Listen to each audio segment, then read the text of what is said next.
Peraí que eu não... 26 ao 29. Ao 29. É depois da onde? Está na Bíblia. É depois de 2 Coríntios. É depois de Efésios, 1 e 2 Coríntios, Efésios. É Gálatas. Perdão, Gálatas. Gálatas. Efésios é depois. Chama. Aonde? Amém. 3. Onde é que está? Está na Bíblia. 3. Tem bastante livro. Tem bastante livro. Senhor Jesus. Fala assim, ó. 26, ó. Mas todos vós sois filhos de Deus mediante a fé em Jesus Cristo. Amém. Todos vós sois filhos de Deus mediante a fé em Cristo Jesus. Primeiro ponto. Nós achamos que nos tornamos filhos de Deus por obra. Não temos esse conceito?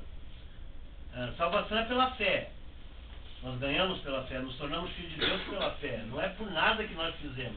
É única e exclusivamente pelo ato de crermos.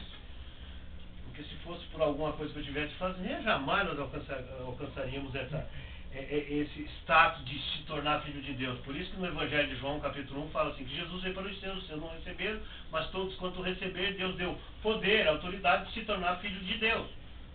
A saber, aos que creem no seu nome, aos quais não nasceram da carne e do sangue, mas nasceram de Deus. Então nós nascemos de Deus no momento que nós cremos em Cristo Jesus. Se tornamos filhos de Deus. Então fala, se tornamos filhos de Deus. Mas existe um ensinamento hoje no mundo que todo mundo é filho de Deus. Não, todo mundo é criatura de Deus. Filho de Deus nós temos que dar um passinho mais. Nós temos que se tornar por meio da fé, por meio de crer. Porque senão nós vamos anular tudo que Jesus veio a fazer a nosso favor. A primeira epístola de João 2:23 fala assim, ó, quem tem o filho tem o pai, quem não tem o filho não tem o pai. Então nós só vamos ter o pai se tivermos o filho. Por isso que João 14:6 o Senhor Jesus falou, eu sou o caminho, a verdade e a vida, ninguém vem ao pai a não ser por mim. Quando ele falou ninguém vem, ele anulou, ninguém neste universo, na história pode ir a Deus se não ser por meio do caminho. Então Jesus como caminho, quer dizer, o que é caminho? Caminho é uma estrada, leva nós ao destino. Se você não entrar no caminho, não chega no destino. Senhor Jesus. Então nós vamos a Deus por meio de Cristo. Mas isso não é apenas para o futuro, é para hoje. Porque nós esperamos as coisas de Deus para o futuro. Não. O que é vida eterna? A primeira epístola de João, capítulo 5, versículo 11 ao 13, fala assim, que o testemunho é esse, que Deus tem a vida eterna, e a vida eterna está no Filho. Quem tem o Filho, tem a vida. Quem não tem o Filho de Deus, não tem a vida. Ele se escreva essas coisas para que vós creiais que tendes a vida eterna, vós que cresce no nome do Filho de Deus. Vós que cresce no nome do Filho de Deus. Então o que é vida eterna? Vida eterna se tem hoje, se desfruta dela temporariamente por um período de 1000 anos no reino, no mundo que há de vir, da dispensação vindoura, e depois uma vida eterna sem fim na eternidade. Mas ela começa aqui, nos dias que se chama hoje. E eu não vou ganhar essa vida eterna por alguma coisa que eu possa fazer, entendeu? E tampouco vou ganhar se depois que eu tiver morrido. Eu vou ganhar ela aqui pela fé. Então quando alguém me anunciou que Cristo é a vida eterna, eu digo, opa, eu quero. Porque o que o ser humano queria era nunca perecer. Todo ser humano gostaria de viver eternamente. Então tá aí, o caminho é esse, é ter Cristo. É ter Cristo. É só por meio dele, né? Viver uma vida eterna com Deus. Claro que existe uma vida eterna, condenação eterna sem Deus também, né? Então ele fala assim, ó, pois todos vós sois filhos de Deus mediante a fé em Cristo Jesus.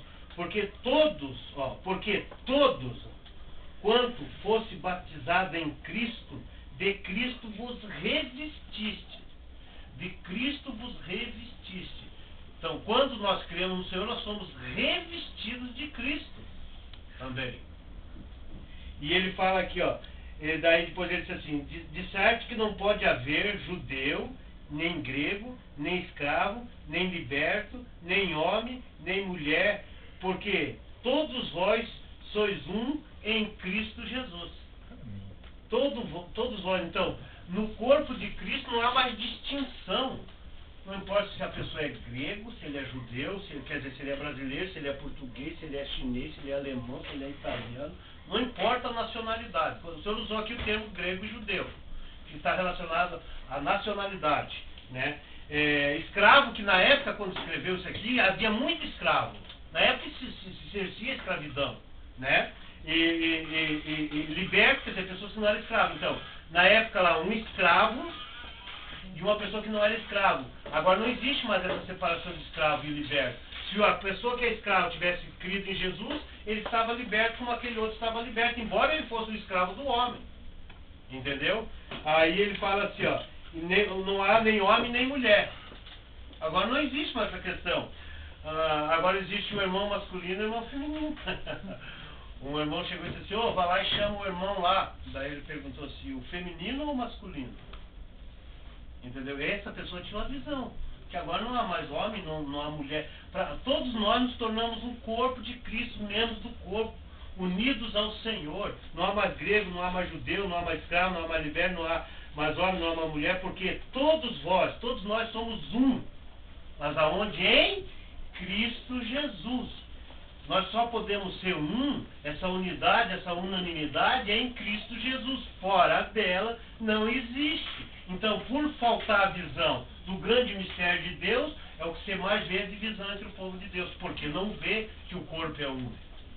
Que ninguém pode dividir o corpo de Cristo. O corpo de Cristo não se divide, porque foi em Cristo que nós nos tornamos um. Lembra da oração do Pai Nosso, a oração sacerdotal de Jesus no Evangelho de João, capítulo 17, quando o Senhor Jesus orou por aqueles discípulos que andavam com ele, disse assim, Pai, te agradeço por estes, mas não só por estes, mas por todos que hão de crer em mim por causa da tua palavra, para que assim como eu e tu somos um, todos sejam um, aperfeiçoados na unidade, para que o mundo creias que tu me enviaste. Olha a oração do Senhor Jesus. Ele orou para que todos nós fôssemos um. Assim como ele e o Pai eram um, né? Todos nós, os que crêssemos, não somente aqueles, mas todos os que viessem crer, a partir daquela época até os dias atuais, nós nos tornássemos um. Então, o Deus é Deus de unidade, de unanimidade. Divisão, facção, é obra do cristão carnal sem visão. E isso está profetizado, que principalmente nos últimos tempos a facção seria muito intensa. E facção não é com o ateu, é com aquele que faz parte desse mesmo corpo. Porque lhe faltou visão de entender, viver o grande mistério de Deus, está dividindo. Você para lá e eu para cá. Acabou. E não é nada disso, irmão, nada disso. Senhor Jesus. Aqui no João 11, Evangelho de João 11, 50 a 51... E o 52, quer ver, irmãos? Olha aqui. O Evangelho, João 51 e 52. O Evangelho de João 11, né? Senhor Jesus. O Senhor falou assim, ó. Por meio do sacerdote lá na época. Ó. Ora, ele... Acharam, irmãos? É isso aí, né? Amém. Disse assim, ó, ora, ele não disse isso de si mesmo, mas sendo sumo sacerdote naquele ano, profetizou que Jesus estava para morrer pela nação, que essa nação de Israel. E não somente pela nação. Opa, melhorou, né? Senhor Jesus. Você vê, né? Graças ao Senhor. Não somente pela nação, mas também para reunir em um só corpo.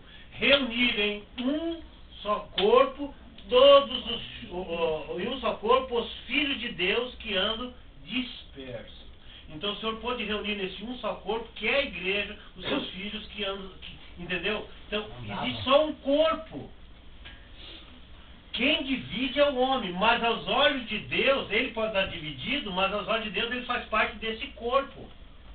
Embora ele não tenha visto, não tenha entendido, não tenha compreendido, mas ele faz parte desse corpo. Então Jesus morreu para reunir em um só corpo. Então esse corpo é a igreja. Então todos nós que cremos estamos na igreja. Aí às vezes eu já vi assim, ó, saiu da igreja. Mas não existe mais possibilidade de nós sairmos da igreja. Porque nos tornamos a igreja. O que pode acontecer é nós fraquejar um pouco no nosso relacionamento com Deus no nosso dia a dia.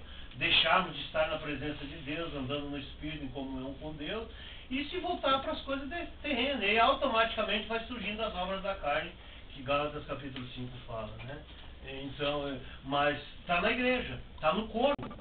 Nem Deus, irmão, tira mais nós dessa posição. E por que Deus não tira? Ele poderia tirar? Não, não pode. Deus não pode fazer isso. Deus pode fazer tudo que Ele quer, mas Ele não pode fazer. Por quê? Porque Ele é imutável, Ele não muda. Uma vez feito, o dom de Deus é irrevogável, não se revoga mais. O Romanos 11:29 fala, irrevogáveis. Irrevogável significa que não se revoga. Uma vez feito, está feito e acabou. Entendeu? Agora, claro que se eu vier na minha jornada, na minha caminhada, de repente oscilar e caminhar para outro lado, vai haver correção, vai haver disciplina, vai haver punição. Por isso que existe a manifestação do reino no milênio, onde muitos dos filhos de Deus, infelizmente, não vão poder estar usufruindo, desfrutando do antegozo que virá antes que venha a eternidade com o novo céu e nova terra. Poxa, irmãos, isso Senhor Jesus. 1 Coríntios 12, quer ver, irmãos? Nossa, mas tinha 12 itens para falar aqui, mas não vai dar. Nossa, eu estou no corpo aí. 1 Coríntios 12, irmão. Louvado seja o Senhor. Primeiro 12? É. Ó, 12, 12. 12, 12. 12, 12. 12, o 12. O 12 e o versículo 12, é. E ao 14. Ó, 12, do 12 ao 14. Depois lemos o 27. Então fala assim, ó. Porque assim como o corpo é um, aqui de novo falando, lá nós lemos, reunir em um só corpo. Aqui ele fala assim, porque assim como o corpo é um, assim como o corpo é um e tem muitos membros, e todos os membros, sendo muitos, constituem um só corpo, assim também com respeito a Cristo. Havendo muitos membros, aqui não está bem como deveria ser, como está no grego. Lá fala, havendo todos os membros, somos um só corpo. Aqui fala muitos. Então, fala muitos, que significa que não era todos, né? Então, ela não está bem correta na nossa tradução no português, mas no grego fala todos. Então, essa palavra seria assim, havendo todos os membros, somos um só corpo, assim com respeito a Cristo. Esse corpo é com respeito a Cristo. Cristo e nós, um só corpo. Cristo cabeça, nós os membros. E depois ele fala assim, pois em um só Espírito, todos nós fomos batizados em um corpo. Pois em um só Espírito, que é Deus, fomos batizados em um corpo. Aqui de novo, ó, quer judeu, quer grego, ó, quer escravo, quer livre. A todos nós foi dado de beber de um só Espírito, porque também o corpo não é um só membro, mas muitos, que poderia ser traduzido todos. Porque também o corpo não é um só membro, mas todos. Então o corpo de Cristo, que é a igreja, é todos os membros. Aí no versículo 27, aqui um pouquinho para frente, ó, fala assim, ó, ora, vós sois o corpo de Cristo, individualmente membros desse corpo. Individualmente. Então, coletivamente nós somos membros do corpo de Cristo. Todos os membros somos um só corpo, a qual é a igreja, o mistério de Deus. E individualmente individualmente nós somos membros uns dos outros. Por exemplo, eu pertenço ao irmão a mim e vice-versa, nós somos ligados um ao outro. E junto formamos o corpo. E individualmente nós somos membros um dos outros. É como esse dedo necessita desse. Se me bater nesse dedo, essa minha mão toda, meu braço todo sente. Essa é a ligação que existe no corpo de Cristo. Eu não sei se os irmãos entenderam. Louvado seja o Senhor. Amém? Graças a Deus. Esse assunto aqui, vamos falar um pouquinho, não vai dar tempo de nós falar sobre isso. Nós vamos falar um pouquinho aqui sobre... Tá, então os irmãos entenderam sobre essa questão. Então, então nós não somos unidos, como se tornamos um corpo por doutrinas, por prática. Isso é uma questão de vida, de natureza. Nós fomos unidos a Cristo, recebemos Deus para dentro de nós. É essa vida que nos tornou irmãos, filhos do mesmo Pai, membros do mesmo corpo, individualmente membros uns dos outros. É uma questão orgânica, é uma questão de vida, não é uma questão de prática, não é uma questão de doutrina. Aqui nós fazemos assim, lá vocês fazem assado. Se vocês fazem assado, eu não reúno com o que se faz assim. Entendeu? Essa divergência hoje entre o povo de Deus. O que nos faz de nós um é que nós estamos na mesma vida, a vida de Deus, a vida divina, a vida criada, a vida eterna, a vida indissolúvel. O próprio Deus está em nós, entendeu? E é por meio dessa vida que nós nos tornamos um. Amém? Amém. Senhor Jesus. O Efésios 2:10, um outro item que eu queria falar para os irmãos bem rapidinho aqui sobre essa questão.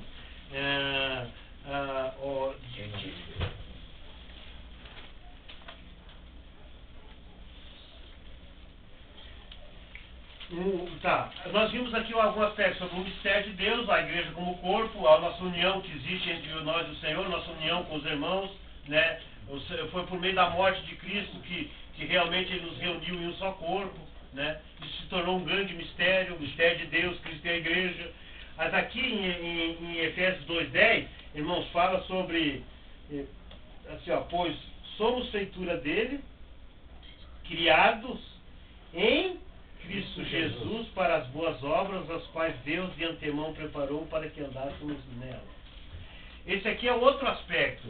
Feitura, quando você vai lá no original, no grego, no hebraico, fala obra-prima, obra-prima. Então, o que é obra-prima? Obra-prima é aquilo que se destaca de alguém que constrói. Por exemplo, eu trabalho com obra, com construção, fiz várias obras, mas existe uma que se destacou. Aquela se tornou minha obra-prima, a minha referência. Quando eu quero fechar um serviço, eu mostro aquela lá, porque aquela se destacou, se tornou minha obra-prima. É o que eu tenho de melhor de tudo que eu fiz. Nós, como igreja, outro aspecto da igreja, nesse versículo aqui, é que somos obra-prima de Deus.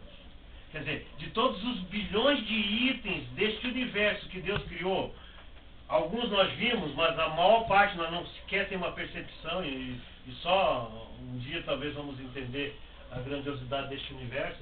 Todos esses bilhões de itens que Deus criou nesse universo não se compara com a sua igreja, a obra-prima de Deus. Porque só para você entender, todo o universo que Deus criou, tudo que Deus criou, tudo que nós conseguimos contemplar, é para que Deus pudesse nos ter. Então tudo foi feito para nós. Então nós somos a melhor coisa que Deus tem. Quando Deus, em Gênesis capítulo 1, que Deus estava ali, primeiro dia, segundo dia, terceiro dia, não estava criando, Ele estava recriando algo que já existia, só que esteve em julgamento de Deus, submerso sobre as águas de julgamento de Deus do mundo de outrora, onde Deus julgou esse mundo, e esse mundo esteve por muitos milhões e milhares de anos sepultado sobre as águas de julgamento de Deus. Deus fez ali, há alguns milhares de anos atrás, surgir essa porção seca, primeiro dia, segundo dia, e cada vez que Deus trazia a existência do primeiro, segundo dia, terceiro dia, quarto dia, quinto dia, Deus dizia bom ao término daquele dia. Mas quando Ele criou o homem, não disse bom, mas muito bom. Então o homem era ainda a melhor coisa que Deus estava fazendo, né? Só que, infelizmente, o muito bom que era o homem, Deus não criou apenas dizendo haja e ouve. Deus teve todo um trabalho. Deus criou o homem do pó da terra, Ele elaborou, Ele trabalhou, depois soprou na narina desse ser que Ele fez, e esse fôlego de vida se tornou espírito humano e o homem passou a ser alma vivente. Quer dizer, essa criatura que era muito bom, que Deus tinha criado para agora receber Deus para dentro dele, vai e cai em pecado, entrou o pecado e por meio do pecado a morte. Quer dizer, hoje nós não somos humanamente, sem Cristo, sem nos tornar a igreja, a obra-prima de Deus. Não somos. Agora, quando nós damos um passo e entramos em Cristo e Cristo em nós, nós nos tornamos neste momento a obra-prima de Deus. Entendeu? Então há essa mudança. Então é um outro aspecto da igreja como o corpo de Cristo, que nós nos tornamos a obra-prima de Deus. A obra-prima de Deus, o que Deus tem de melhor. Quer dizer, tudo que Deus... Ó, minha referência está ali, ó, minha igreja. Ó, Senhor Jesus. E você vê que quando você chega no fim do Apocalipse, quer ver? Eu até quero que os irmãos leiam. Lá no fim do Apocalipse 22:17.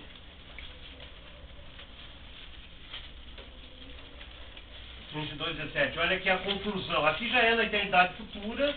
Isso aqui é depois do reino milenar, né? Isso aqui é na eternidade futura, já com o novo céu, a nova terra. Olha aqui a conclusão, irmãos.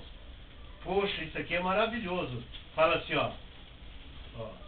O Espírito e a noiva dizem: vem. Aquele que ouve, diga: vem. Aquele que tem sede, venha. E quem quiser, receba de graça a água da vida. O Espírito e a noiva. Quem é o Espírito e a noiva? Deus e nós. Deus e nós. Então, no fim, na eternidade, está lá, ó, a união completa de Deus com o homem, sem fim. Sem fim. Hoje essa união já ocorreu, mas ainda humanamente nós estamos passando por um processo de transformação, que é a edificação que o Senhor Jesus falou que edificaria a sua igreja. Mas no futuro, é o Espírito e a noiva. No futuro, nós nos tornamos a esposa do Cordeiro, a esposa do Senhor. Então vamos dizendo, lá no futuro, o Espírito e a noiva dizem: vem. Então aquilo que Deus queria lá no princípio, né, Deus obtém cá no fim, né? Porque entrou o pecado e assim danificou o ser humano se tornou pecador e mortal. Mas graças ao Senhor, porque Deus, como é um Deus de algo, e já planejaram na eternidade passada nos ter, entendeu? Ele não ia desistir de nós por causa que aparentemente houve, no meio dessa jornada, diz que ele planejou, houve algum contratempo e o Senhor desistiria de nós. Não, porque essa escolha de Deus já vem antes da fundação do mundo. Efésios 1, versículo 3, até o versículo 7. Efésios 1, 3 ao 7. Diz assim: bendito o Deus e Pai.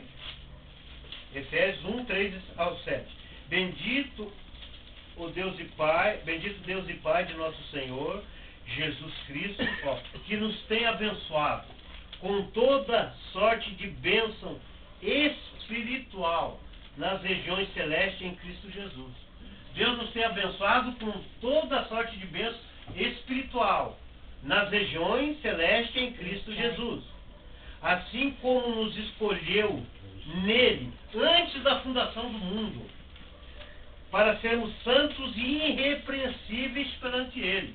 E em amor nos predestinou para a adoção de filhos por meio de Jesus Cristo, segundo o beneplácito de sua vontade, para o louvor da glória da sua graça, que ele nos concedeu gratuitamente no amado, no qual temos a redenção pelo seu sangue e a remissão dos pecados, segundo a riqueza da sua graça. Amém? Amém. Então Deus, irmão, nos tem abençoado com toda sorte de bênçãos espirituais nas regiões celestes em Cristo Jesus. O que é essas bênçãos espirituais? Essas bênçãos espirituais começam, só você ler todo o texto com atenção, com a predestinação, com a escolha. Deus nos criou, lá na eternidade passada, Deus planejou nos ter. Nos escolheu antes da fundação do mundo. Não é do mundo há apenas alguns milhares de anos onde ele criou o homem. Quando não existia sequer qualquer partícula desse universo criado por Deus. Deus já era. Deus sempre existiu. Sempre foi.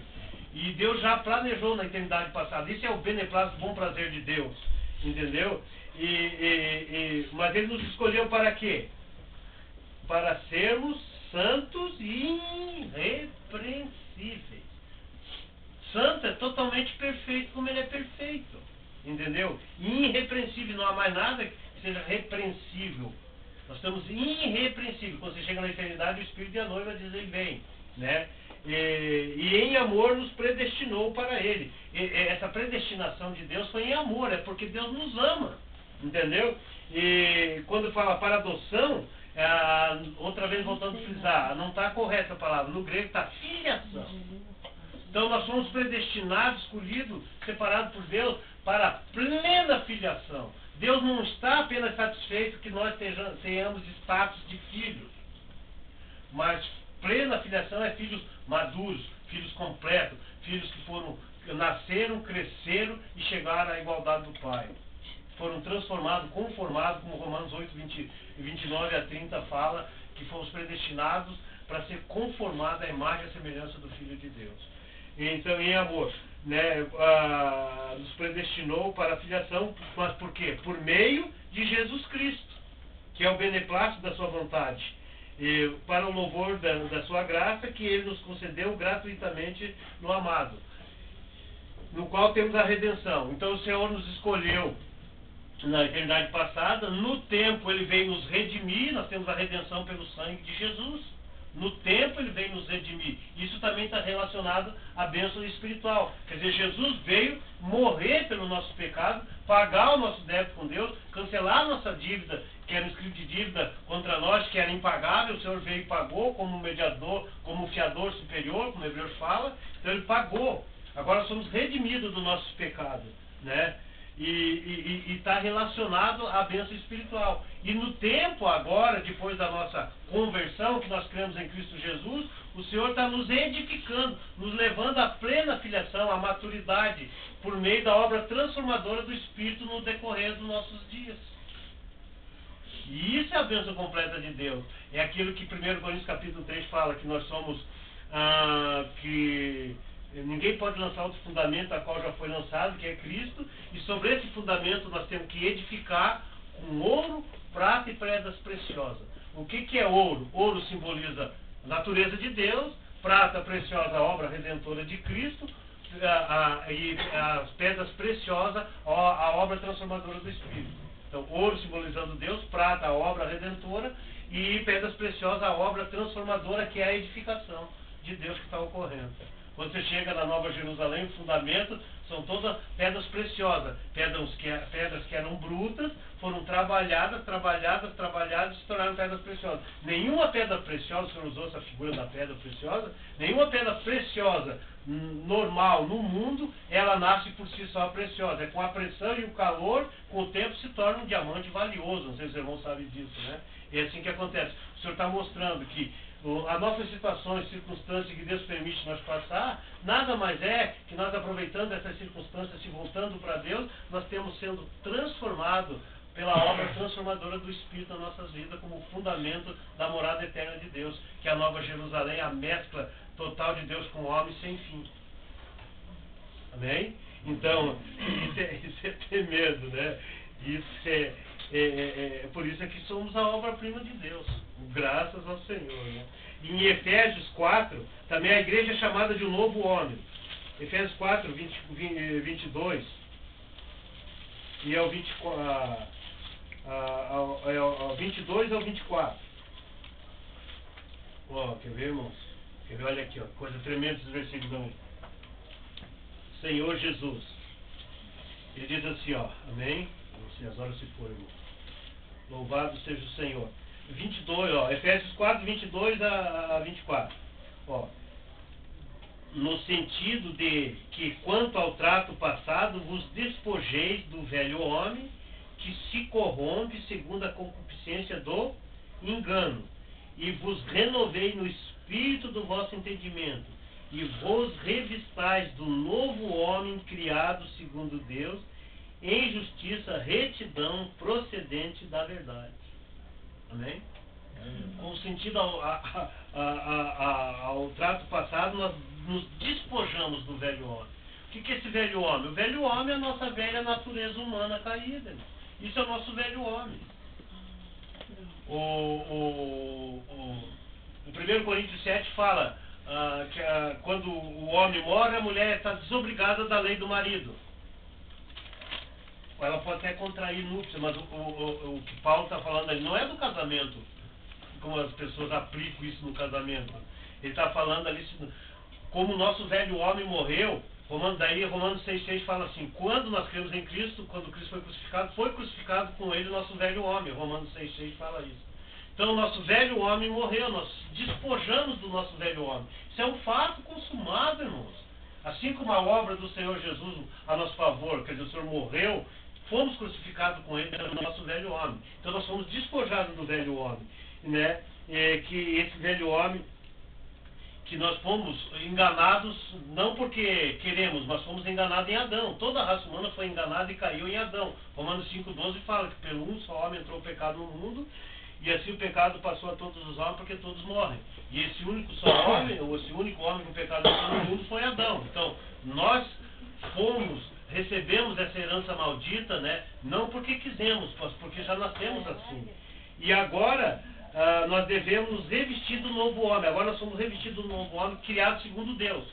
Lá no Éden fala que Deus criou o homem à sua imagem e à sua semelhança. Quando nós criamos em Cristo Jesus, nós não somos criados à imagem e semelhança de Deus, nós somos criados segundo Deus, com a natureza de Deus. Porque lá Deus apenas criou o homem como sua imagem e semelhança para que Deus pudesse entrar no homem. Deus não pôde.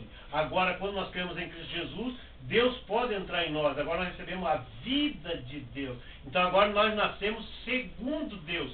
Isso é o novo homem. Isso é o novo homem. Isso é o novo homem. Graças ao Senhor. Então, um dos outros aspectos da igreja, que é praticamente não visto, porque é um mistério, é que a igreja também é um novo homem. É um novo homem. Amém? É um novo homem. Efésios 5 também fala que a igreja é a família de Deus. Efésios 5, quer ver? Senhor Jesus. Louvado seja o Senhor.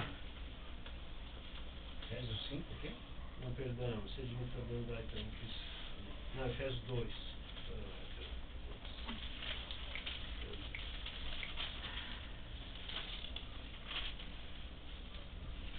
2,19, irmãos.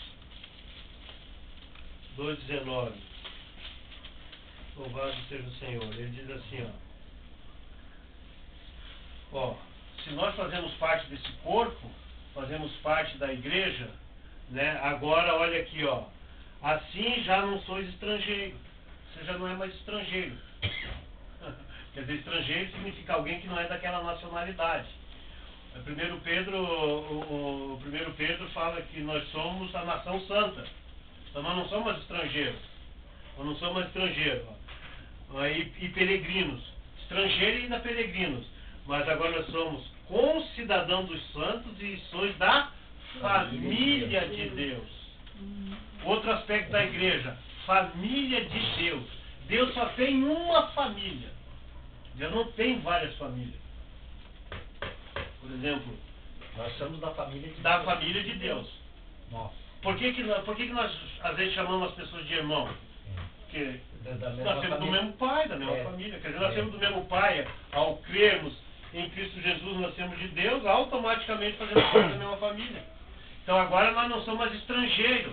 Antes nós éramos estrangeiros e peregrinos. E nem forasteiros, né? Estávamos separados. Aqui está peregrino, aí está forasteiro. Seria a mesma coisa, né? Mas somos concidadãos dos santos e membros da família de Deus. Então agora nós fazemos parte da família de Deus. Então, por isso que às vezes eu falo, o irmão fulano, ciclano, às vezes não é uma questão de chamar de irmão ou não irmão, chama pelo nome, chama como quer. Né? Mas faz parte da família. Por exemplo, tem minha família. Por que os meus filhos são meus filhos? Porque eles nasceram de mim.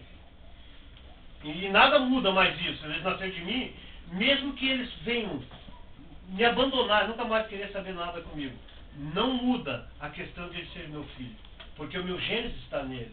No mesmo princípio, quando nós nascemos de Deus, como o João fala, mesmo que nós abandonemos Deus, Deus não nos abandona. Deus não pode mais, não existe essa possibilidade. Aonde que nós encontramos na Bíblia algum lugar falando sobre ex-filho de Deus, por exemplo? Como às vezes existe alguma doutrina por aí meio humana, meio de homem, que existe a possibilidade de alguém se tornar ex-filho de Deus. Se humanamente ninguém se torna ex-filho, existe ex-marido, ex-mulher, mas ex-filho não, né? Não existe, né? E então, aquela experiência do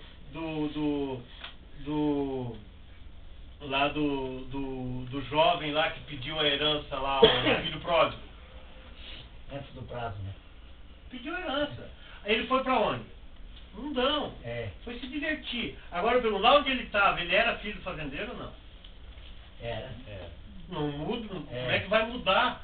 Não é a condição dele que mudaria a filiação. A condução dele não está numa condução que o pai desejaria. Mas infelizmente, ou felizmente, ele é filho por causa do genes do pai que está nele. Então, ele estava lá, gastou toda a herança, né? Aí chegou um ponto que ele teve que retornar ao pai.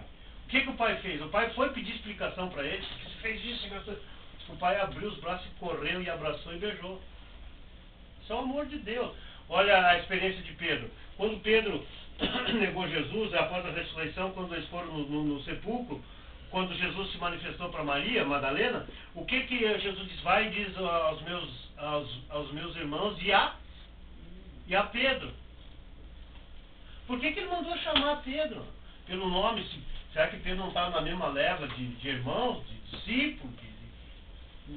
Mas ele perdoou Pedro, né? Ele perdoou, né? Porque se ele manda chamar, vai e diz aos meus irmãos, Pedro não vinha, porque o Pedro achou que o Senhor não queria mais nada com ele. Antes que o galo cante, vai me negar ele 3 negou. vezes e negou, né? E ele negou. E se o Senhor não manda chamar especificamente pelo nome, Pedro não viria, porque no conceito de Pedro, aquilo ali não haveria mais perdão. Então, não, ele chamou pelo nome. Então, no mesmo princípio, um filho meu jamais vai deixar de ser filho meu porque nasceu de mim. Isso é óbvio, né? Mesmo que eu tenha 2, 3 filhos que estejam sempre comigo e um me abandonou, mas vai ser sempre meu filho, né? Sempre vai ser meu filho. Então, nos princípios de Deus também é a mesma coisa. Uma vez nascido de Deus, para sempre é filho de Deus. Por isso que a salvação é eterna. Por exemplo, o que é condenação eterna? É fácil de entender. Condenação eterna é uma pessoa que ele é condenado eternamente. O que é salvação eterna, vida eterna? No mesmo princípio, é uma vida que é eterna, sem fim. Por isso que o Senhor, na sua infinita misericórdia e sabedoria, promove as dispensações das eras para o seu povo, e a era do reino, ainda a manifestação do reino, é uma era onde o Senhor, infelizmente, vai completar essa obra de edificação, de transformação na vida do povo dele. Graças ao Senhor. E as horas se foram. Jesus é o Senhor. O que nos separará, né? O que nos separará? Romanos 5, né? Vamos ver lá, ó. Romanos 5. Vamos ver o que fala lá, Romanos 5. O que nos separará do amor de Deus? Vamos ver. Mas olha bem aqui, ó.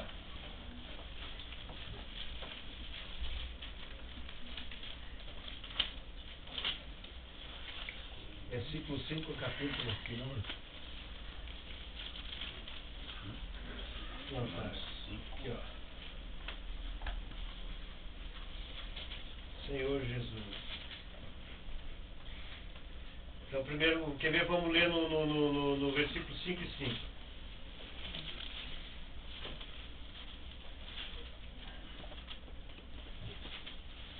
Vamos ler no 5 e 5, lá se o irmão quiser ler.